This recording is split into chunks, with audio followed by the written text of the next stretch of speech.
Good evening, everybody. Thank you to each and every one of you for tuning in to this live stream here in the next podcast episode. And here, tonight's guest, he needs completely no introduction other than this great, great man, Metal, from the Project Metal Music Group. So, Metal, good evening. Thank you very much for taking the time in tuning into this podcast. I know you're on a tight schedule this evening because we're keeping this one tight to 1 hour because Metal's got an interview much later on. So, Metal, how are you doing? And it's nice to see you. Yeah, I'm doing good, Foxy. I'm doing good. And it's nice to be here. Nice to be invited. Thank you. Thank you, Metal. Oh, look who's here. Zappa's in. Your friend Metal's in, Zappa. Hey up, Zappa. How you doing? Yeah. So now that we had Zappa in and said hello to him, it's now time to get diving into the insights of the podcast. So now, tell me, Metal, how would you personally, first question, how would you personally describe your early life, childhood and youth? How would you describe it? Go ahead and openly share your story. Yeah. Typical child of the 70s, basically. Running around, playing, going to school, listening to music, watching films, stuff like that. So it's nothing really too interesting, so to speak. There's always an interesting element to one's childhood and youth. I mean, was there anything that interested you particularly in your childhood that could captivate the interest of many in here? Well, I would say music, really.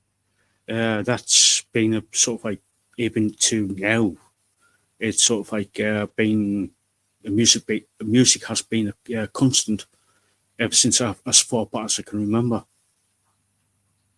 So, Which particular music interested you from your childhood? Do openly share your story. We could go back to round about 76, 77. It was like sort of like I sort of like started to get into sort of like punk rock. Because at the time it was massive, you couldn't get away from it. Couldn't get away from punk rock. Because it was like everywhere, basically. You couldn't walk out the door. Literally, just couldn't walk out the door without somebody with a mohawk or like a skinhead. You just couldn't avoid it. So it was just, yeah.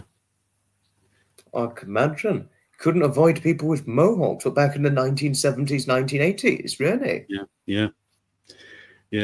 And then sort of like from then, when basically punk sort of like imploded, it went into like sort of like the what you call new romantics, like such as like Gary Newman, Duran Duran,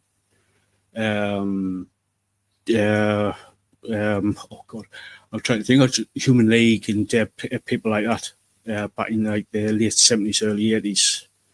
But that was the time of like when I got into thrash metal, which is like people like Motorhead, because they pretty much invented thrash and speed metal, which was like a continuation on from sort of like punk. Sort of like you had that sort of like aggressive style to the music. So that's when I started to get into like bands such as Motorhead, and going on to the what you call the Big Four.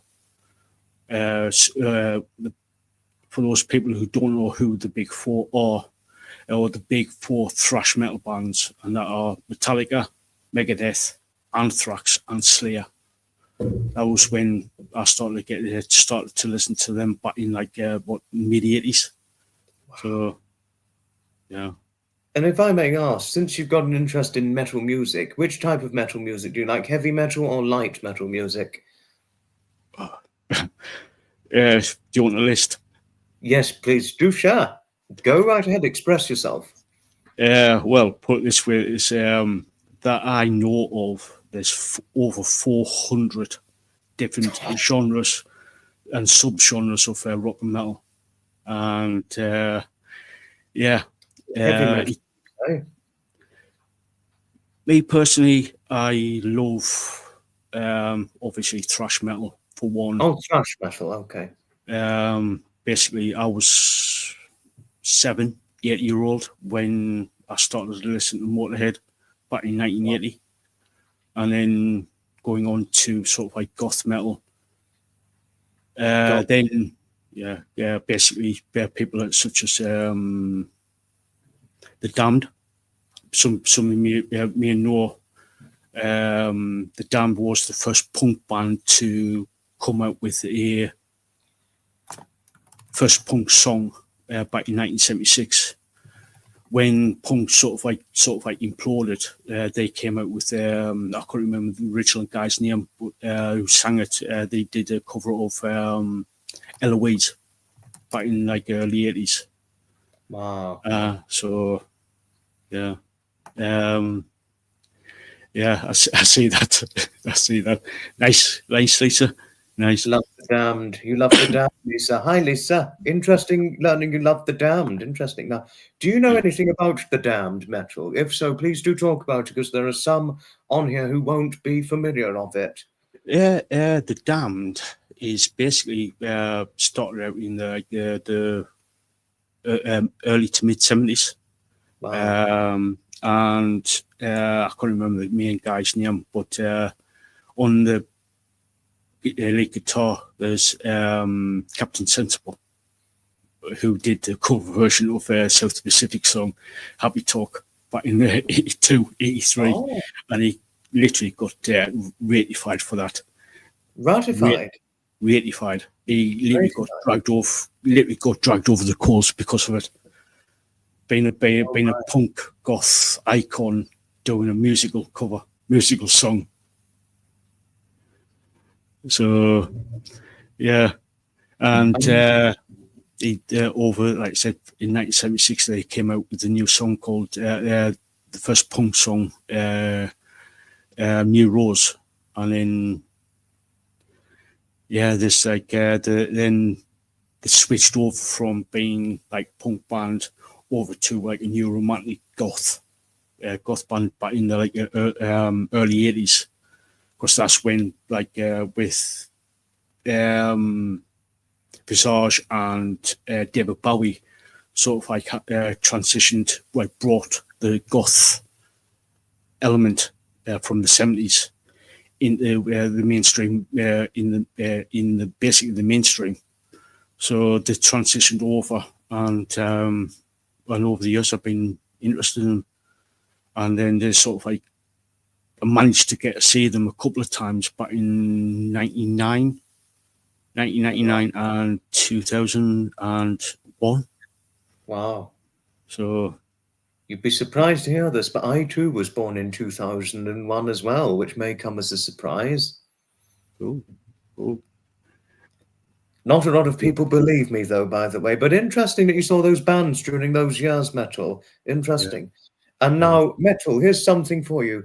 Pamela here is saying she can't tell the difference of the different kinds of metal music if her life depended on it. What's your reaction to that? It's a normal reaction. Who hasn't grew up in sort of like rock metal scenes?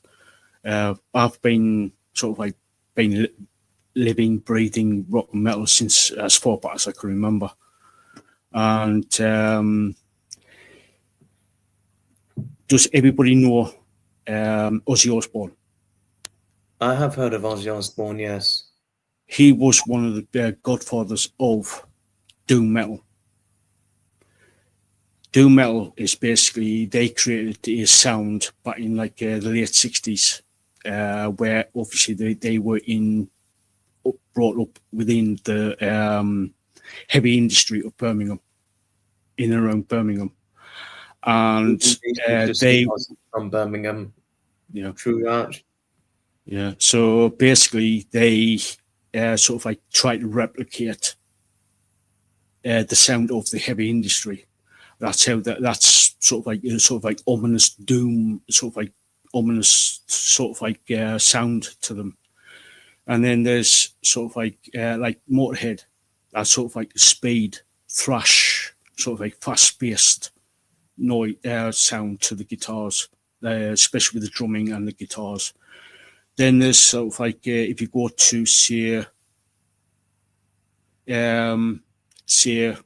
back into the 90s, you got symphonic rock and metal. It's basically just take say a band such as Black Sabbath or Iron Maiden, two completely different genres of music, because obviously Black Sabbath is doom metal. Iron Maiden is sort of like more heavy, got a heavier sound, heavy metal. But if you add an orchestra to it with a lot of strings and like violins, cellos, double basses, stuff like that, it becomes symphonic metal. But there's also like new metal, and there's there's a Ned Flanders metal. Ned Flanders from Simpsons. Can you believe it?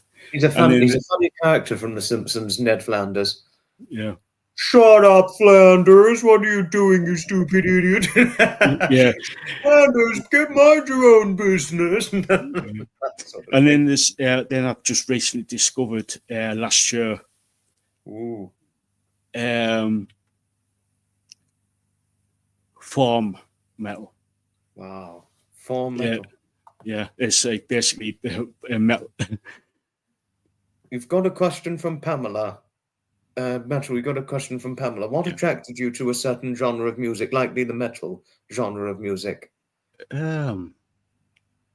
It's a combination of how somebody could basically get a certain style of music, like the noise out of a guitar or the drum pattern, or the plus the lyrics as well. Because some of the songs that some of these people write takes you off into like a different space, if you know what I mean. Oh yeah.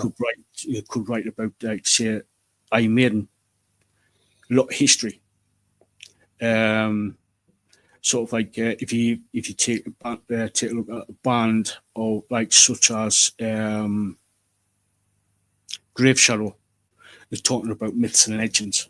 Like one of my favourite songs by Grave Shadow is they sing about a lichen, and if you don't know what a lichen is, it's basically a werewolf, and it sort of like takes a look at the lichen, falls in love with somebody, and basically the people who know the lichen say, you need to go. This love is not right. Something's going to happen if you don't run away. And it's and sort of like that's how some of the songs. That's what some of the songs are like on about, like they're different fantasy, different myths and legends and stuff, like different history, points in history, stuff like that. So yeah, so it's it's interesting if you take a look at some of the lyrics and the context behind the songs. So and Lisa here says some grew up with the music from school, unimaginably so. Yeah. And now, Metal, you've got a question from Pamela. Metal music sounds angry to me, but then she says, but do you consider, you do sound gentle, do you consider it angry music? Do you consider heavy metal music or metal music of various genres angry music metal? Pamela was asking you. Yes. Yes. Not all of it, but some of it is really angry, which I'll try not to get. If you go to anti-religious, shall we say, it's the black metal is considered very angry, which I won't discuss here because of some of the because of the subject matter. So yeah, it can be very.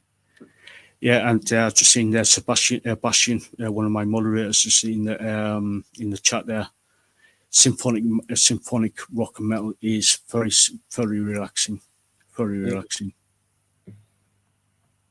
So, and what was I going to ask? Next thing, is there any other genre of music that you like listening to? Metal. depending on my mood, I could listen to classical. One of my favorite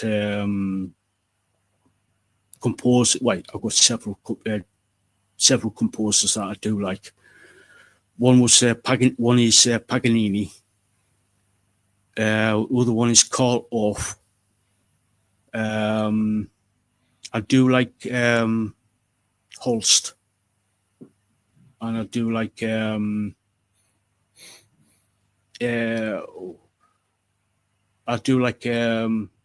Sebastian Bach as well. He was brilliant. Yeah, One of the greatest classical music composers of all time. Yeah. I like him too. Yeah, and I also like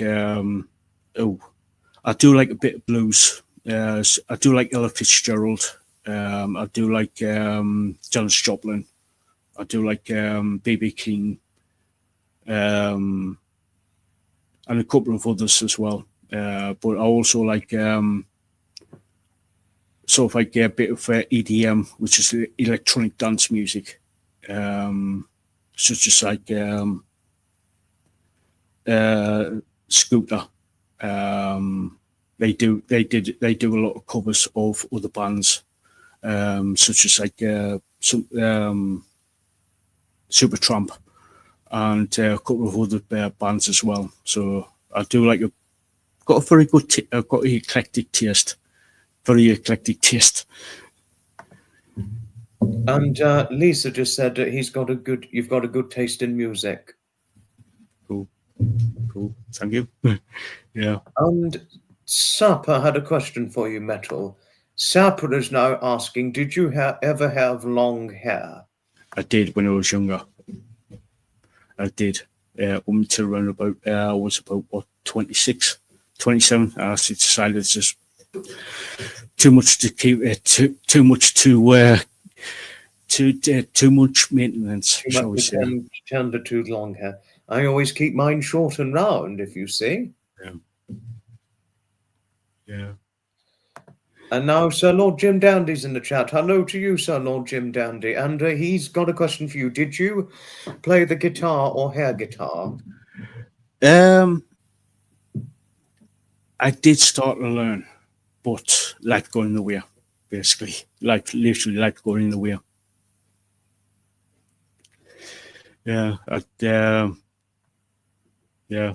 So I did, but I gave it up. But like I said, like going nowhere. So I wish I kept up doing it, but yeah.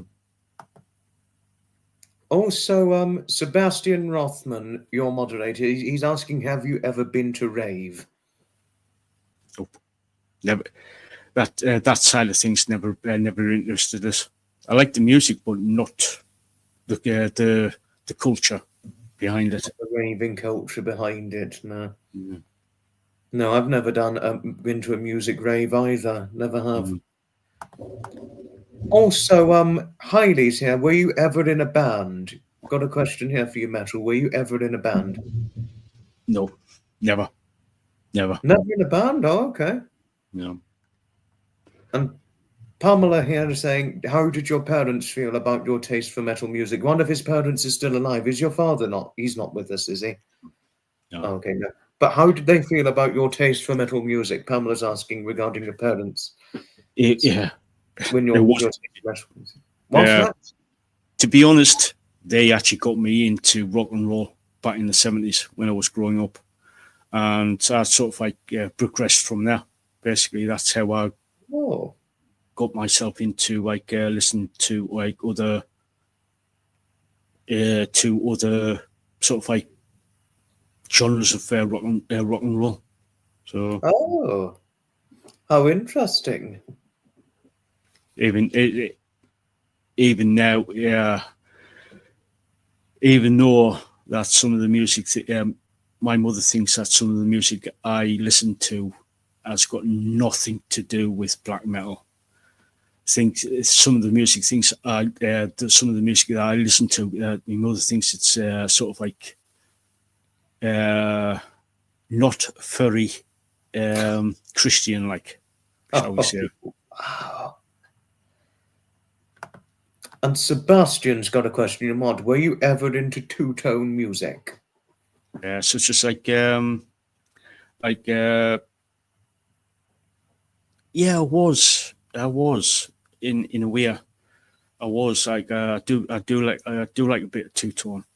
Back in the set where when it first came out, back in the mid to late 70s. So yeah. And so Lord Jim Dandy's asking a question. What was your favourite live gig? I've got several. Several, too many to list out. Loved an American band called Type 1 Negative. Saw them in 1997 down in Leeds. Then I went to see, I was in Milton Keynes in June of 98, where I saw a festival called Ozfest, which is run by Ozzy Osbourne. I literally got to see Ozzy Osbourne, Black Sabbath, Slayer, Foo Fighters, Pantera, Soulfly, and a few others down there. So yeah, it's then I went to see Iron Maiden 3 times, Lacuna Coil 5 times, a band called Killing Joke twice. They were interesting. Paradise Lost, nothing to do with the book. I saw them a few years back, and my ultimate favourite gig ever was to see one of my all-time favourite metal singers, Floyd Jansen. For those who don't know, she was in a band called After Forever. They disbanded. She started a new band called Revamp, and I saw her and Revamp on the same stage as a band called Epica, who are two titan. Epica's one another titan of symphonic metal as well. And then Floyd Jansen went on to do the lead singer of a band called Nightwish, a massive symphonic metal band from Sweden. So, yeah. And Pamela's got a question for you. Did you dress in dark colours and wear eye makeup? I didn't wear makeup, but I still do dress in black. Yes, and you've got a black hoodie on, and I've got all green, dark green and light green. Yeah. But I have, however, got black trousers on, because I do wear black trousers. Yeah. Cool. But not black jeans, on the other hand. It might be a bit of disappointment to you, but I do not wear black jeans. Yeah. Yeah. And so now we got to the music part. Even Lisa loves wearing black. Oh, interesting. I wear black trousers, Lisa, if you didn't know. Got black coloured trousers, which I've got on now. But interesting. The only thing I like that's black are trousers, provided they're not jeans. And that's all that I would, mostly what I predominantly wear. Unless it was winter, but a frozen cold winter, I normally wear corduroys or woolen trousers. But now that was irrelevant. But yes, we did your first talking part. We spoke about your early childhood and your youth. and what drove you into your interest in music, particularly the metal music. Next part was post education. How would you describe your post education life? Getting into work or further education like university, etc. How would you describe it? Well, I'm not academic in any stretch of the imagination. I'm sort of like more of the practical side of things. I work better with my hands than reading through books. But when I left school, I went to college to become a motor vehicle spray painter, where I go out and repair cars after crash damage. So I've worked on did that for about 2 years, and that's sort of like that's pretty much what I did for 2 years, and then obviously I lost my job and everything, and then went into the hospitality trade for a while, and then became a carer. When did the care work begin? 1999. And you've been a carer ever since? Like on and off. After my partner died, because that's when I was a carer for my partner.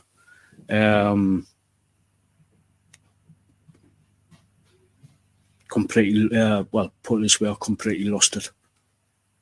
I had mental breakdown.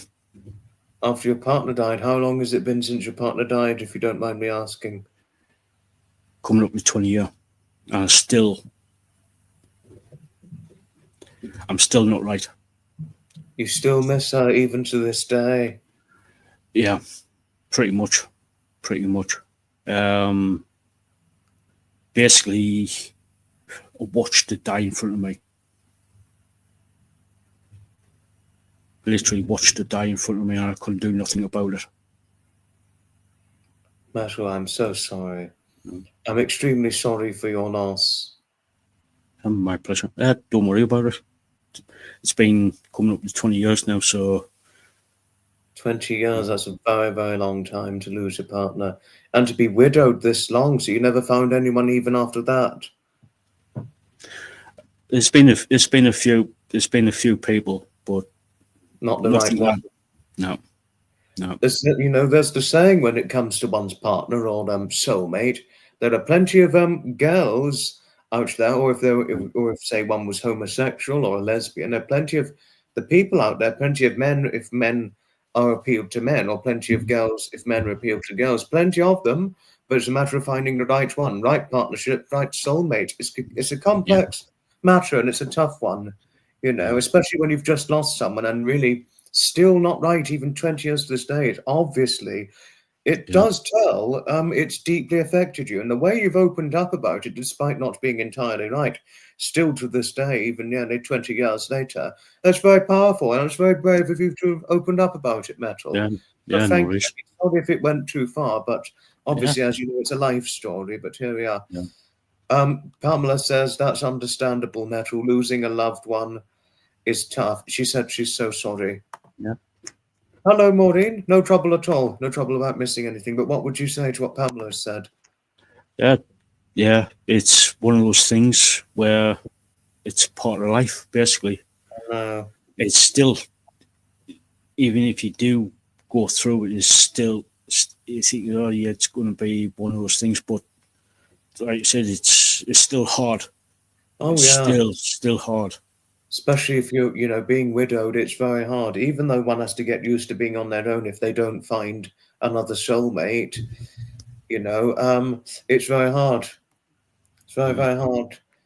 I don't think I could ever cope if I say lost whoever my wife will be or whoever my soulmate's going to be in the future. I don't think I could ever cope. I'd probably go into a nursing or retirement home if I lost my wife or so. I just don't think I could ever cope, Blacksmith said he will never get over losing his wife. You never get over losing your soulmate or spousal companions. Blacksmith, one never does get over that.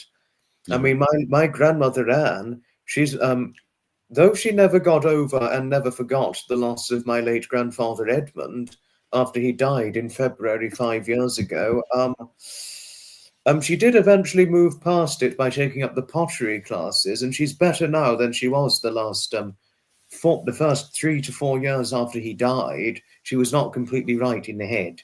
But since she took up the pottery classes, she seemed a completely different person, mood-wise and mentally, shortly after she took up the pottery and all that. Yeah, this is one of the reasons why I've literally threw myself into music, doing stuff like that, doing with the YouTube channel. Distract yourself from it, yeah. Yeah. Yes, but anyway, Sapper says it's time to move on. Anyway means move on, just to let you know, Yeah. Metal. But moving on, because we don't want to infest the chat Yeah. with grief and all that. No. Um, But Sapper said music is a great healing method, It but is. that's the last thing. It is. And but what's next? Yes. So yes, but it's interesting. You've got an interesting career as a carer. Been for well over 25 years. You should have celebrated last year, but again, not quite right in the head. But never mind. But if I may ask, what has it meant to you, being a carer? What has it meant to you, and what effect and influence has it had on your life with all the people you've cared throughout the years, all the years that you've done it?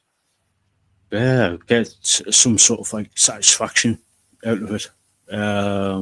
It's one of those things where you can turn around and say, yeah, I'm doing stuff like helping out people, stuff like that, doing things and that you don't normally basically you don't normally expect to actually do. Doing like helping them to basically do food, cooking for one. That's one of my interests, cooking. Doing the garden, that's another interest I've explored.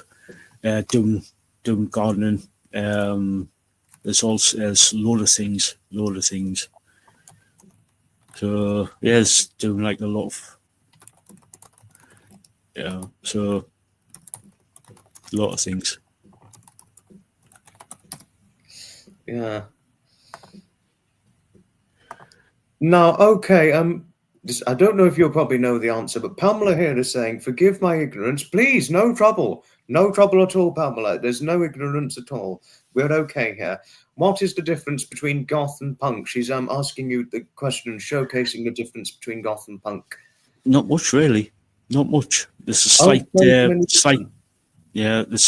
a slight key change.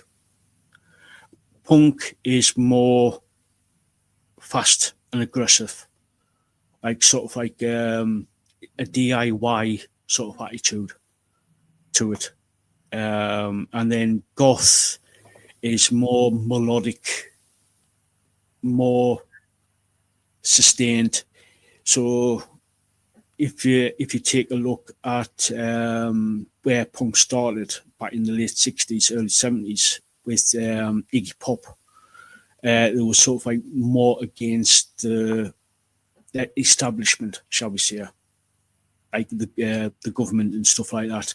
More so in 76, 77 when it really exploded in the UK, where if you know the history of the UK, we had back in the 70s, we had a lot of strikes, a lot of blackouts, people doing this, people doing that, and people getting. Where goth, on the other hand, it's sort of like taking a look at sort of like taking elements off from punk and turn it into sort of like more of a sort of like a literature based, where you take a look at that Gothic revival back in the late 17th, late 18th, early 19th centuries, with such writers as Mary Shelley, Percy Shelley, Lord Byron, and then going on to sort of like to Bram Stoker's Dracula, with that. So it's sort of like take that sort of like, and then sort of like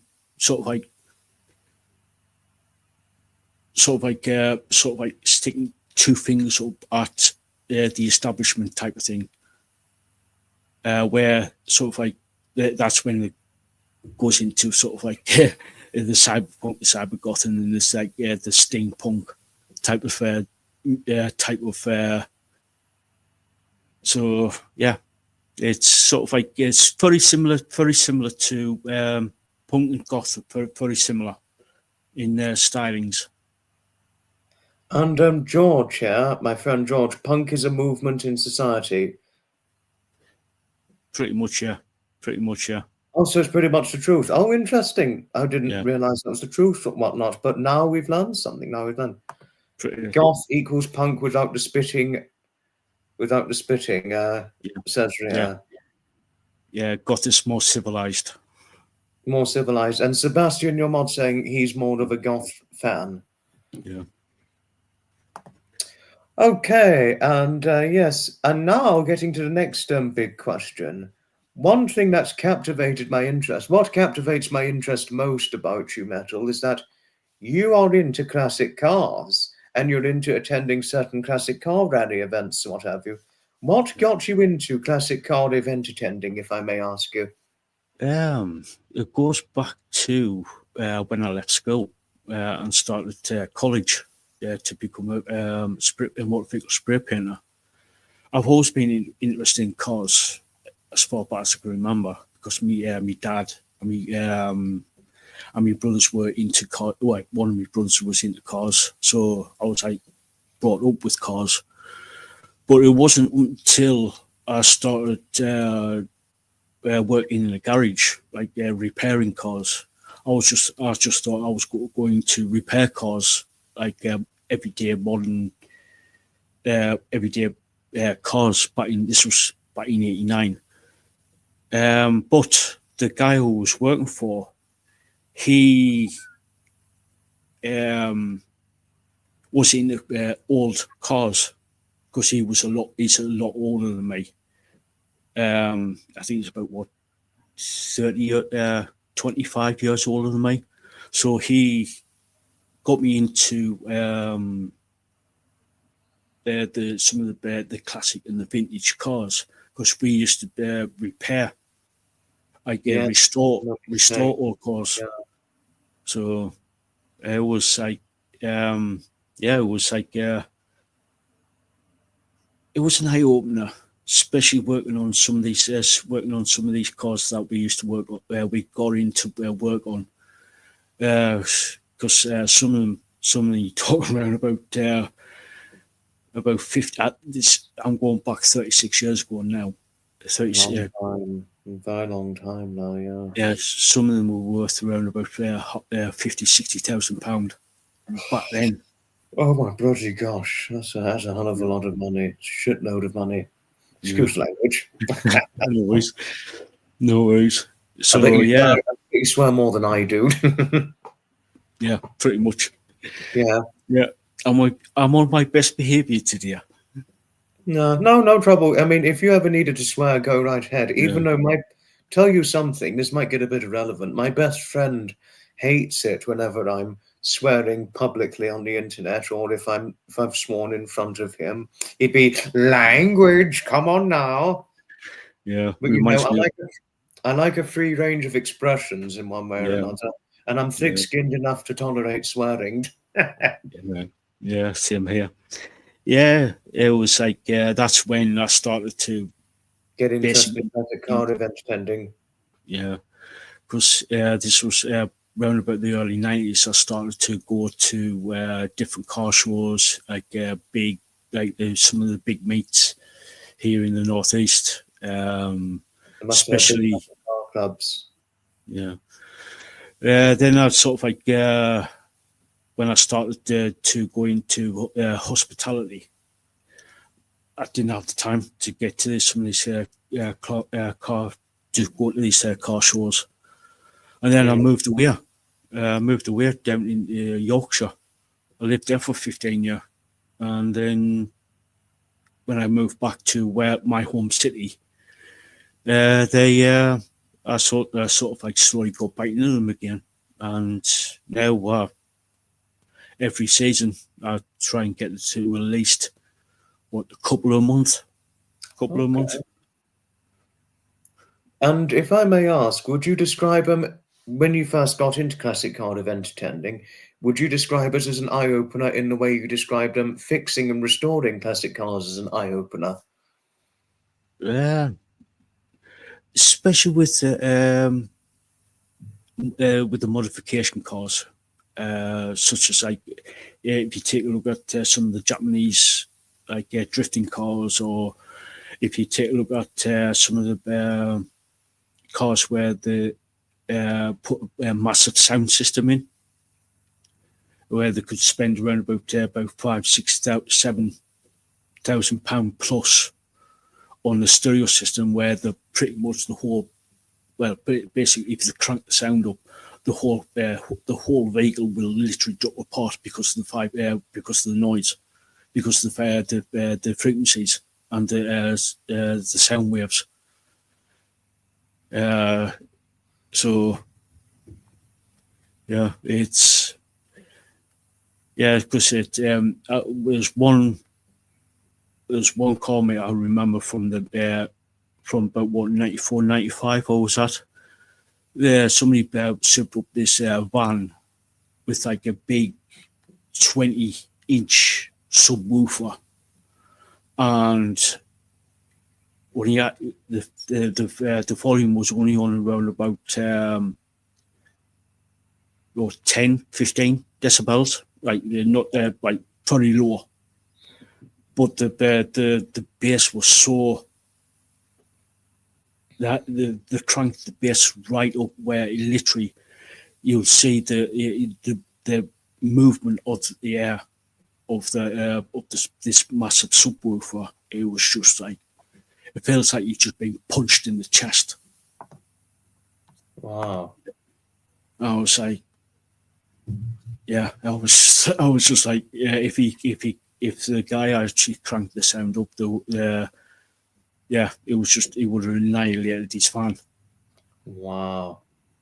Oh my goodness, what a story.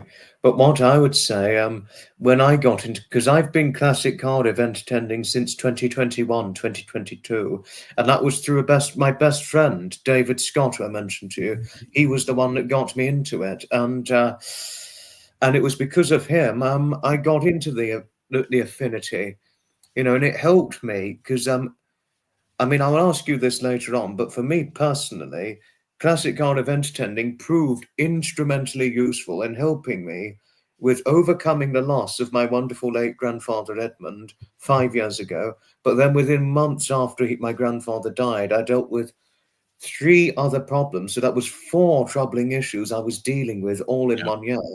And it was only in the summer of 2021 I'd met David. And that way I was actually absolutely shattered and broken at this point when I'd met David. Shattered, broken, having very few good days, more bad days by then, and well, back then, sorry. He got me into the not just classic car event attending, but steam rally and historic commercial vehicular event attending. And over time, I felt better and happier about myself. It was a real eye opener seeing so many endless old vintage classic cars of enchanting antiques and valuable antiques as far as the eye one could see. It really was, not only was it an eye opener because of the outlook it provided me, but it was instrumentally useful in helping me, obviously, with overcoming loss and overcoming the sadness and reaching my road to recovery mentally from the troubles I was dealing with. 4 troubling issues all in 1 year. That's enough I was then 19 going on 20 because I'd just turned 20 when I met David. I was really, really reeling from the pain of all the troubles I was dealing with mentally. And once I got into it, within a year or so after I got into it, about a year, I was fine and completely got back on the horse and was eventually found my renewed happiness. So that's what it's meant to me doing all of that. But how, I mean, I think I may have asked you, but what has it meant to you personally, or meant for you personally, attending classic car events and things? Yeah, basically, it's getting out of the house, basically. It's meeting new people. It's talking to people, especially if you get to see an interesting car. And you get talking to the actual owner of that car, and you get like a little bit of history of where the car came from, who actually owned it from you, and then getting down where that car or van or commercial vehicle has gone down the line to where the whoever owns it, like at time, sort of like, yeah, it was like because I've got like sort of like a passion for history. It's sort of like, yeah, it's sort of like getting to know these things.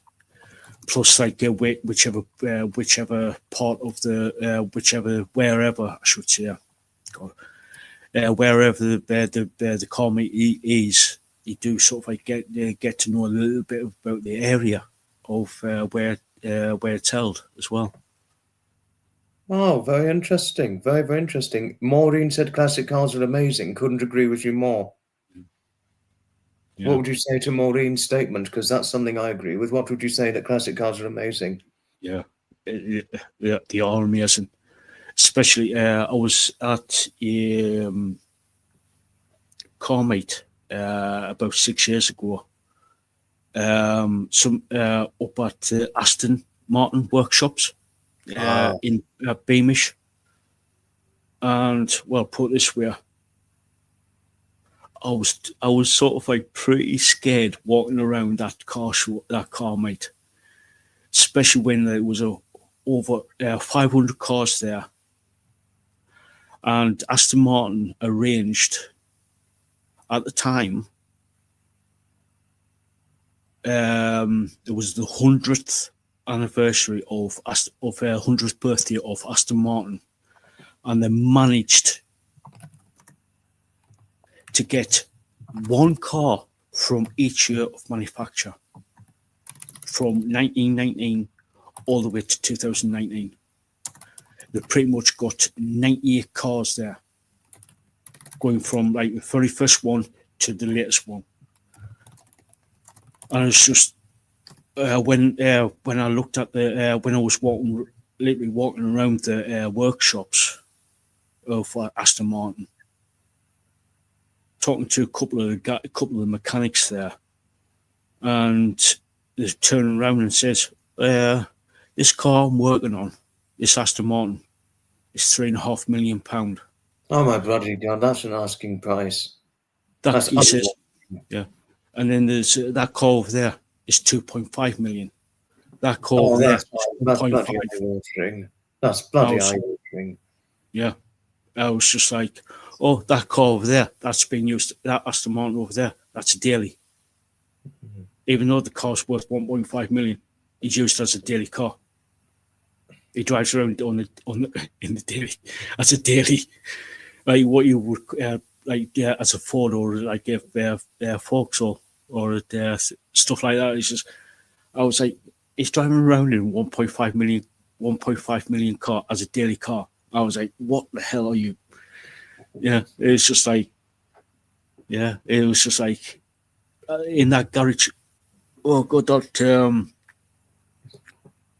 car meet. I had a look over the actual thing there. It was over 500 cars there, 600 cars, and I was like thinking, there's over 100 million pounds worth of vehicles here. I was like, oh my God, if there was if a car went up due to electrical fault or whatever, 100 million pounds worth of costs would get wiped off the face. I was like, Jesus. I was like, oh. And some of them be talking around about over 100 years old. Wow. Impressive. Huh? And one thing I would say, you've just got a review here. Well, it's said to both of us, Aston Martins are gorgeous cars. I couldn't agree with you more, Lisa. I couldn't agree with you more. Yeah. And I like the DB5. Yeah. And you've got a question from Pamela, Metal. You being a music lover, is the sound system as important to you as the card itself? What would you say to that? Yeah, definitely. Definitely the sound systems. If you sort of like, if you do like your music, you will spend quite a bit of money on the stereo, on the sound system. I don't own a car myself, but I have got like a really expensive. Well, I wouldn't say expensive. It was expensive at the time. I've got like a Technics sound system, and it's what 22 years old, and it still works. It still works. It's yeah. It's it. If you're into music, you would get a serious sound system, or if you're really into your cars, you get the upgrade. You upgrade the car to your specifications. So 22 years ago, a lot of things made then, they were made to last, weren't they? Unlike now, a lot of things nowadays, they don't last as well, stupidly. yeah, tell us about it. Tell us about it. Also, Palmer's got another question. It was a question I missed, but I've caught up with it now. Do Yeah. you like to listen to metal loudly while you drive? Uh, if I could, yes, but obviously, if I could, if I could. Yeah, so yeah, I would definitely, especially like some of the driving rock or the driving metal, such as like say Queen or some of the Iron Maiden songs or a bit of Black Sabbath or whatever it is you wanted to sort of Golden Earring or some of the classics, classic rock bands of the 70s. Such as like say Deep Purple or Judas Priest or bands such as that caliber back in the 70s. So yeah. Wow. And Sharp has got a question for you. What do you consider the best song to play in the car?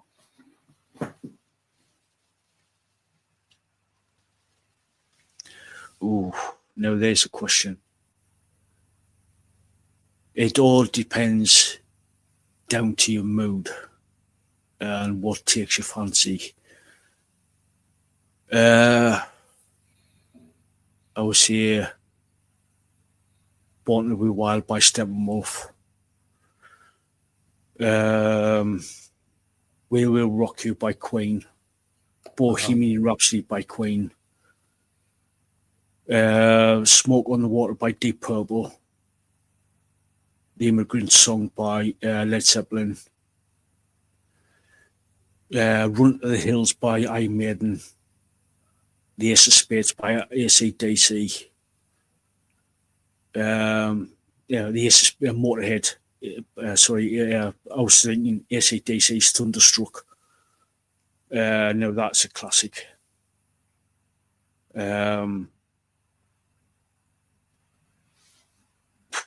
a few others. Yeah, I just seen Spirit of Radio, of course. Yeah, totally. By Rush. Wow. Yeah. Dawn Marie's just said, "What a fantastic playlist you've listed out."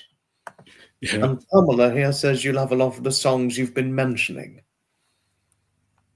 Yeah. Like I said, I grew up on rock and metal.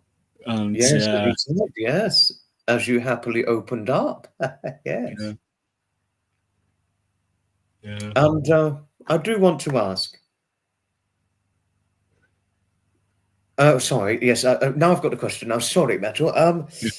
What advice would you give to anybody who's taken a newfound affinity towards listening to metal music? What advice would you give to people who've taken up that newfound affinity? Yeah. Don't go to the black metal straight away. Literally just don't. Because you will just like say, I've been possessed. Just don't. Start off like with bands such as say like Lacuna Coil, brilliant Italian metal band from Milan, Milano in Italy, northern Italy. But them Temptation from the Netherlands, they're sort of like symphonic rock, symphonic metal. Say Nightwish, like I've said earlier. Start off like sort of like, I would say, light, and then obviously you will eventually find your own sort of like niche, because basically where, say for instance, you get into with Temptation, you will sort of like get into sort of like other bands of the similar type of in the same vein as Nightwish, and then sort of like you can sort of like branch out a little bit and say, oh, they've played with Sabaton, or they've played with say Grave Shadow or Gallia. Gallia is a Belgian symphonic metal band. Grave Shadow is a US symphonic band, and then sort of like you go from there. You can like dip your toes in, and like I said, there's well over 400 different genres of music out there, rock and metal, and Not you can so you can. There's something out there for everybody. Something out there. There's something there out there for everybody. So start off with like the lighter end of rock and roll, and then work up to where you want to be. But do not go into sort of like the death or the black metal, because that is seriously brutal, seriously dark, seriously dark. Especially with some of the subject matters that they're writing the songs. So I can imagine.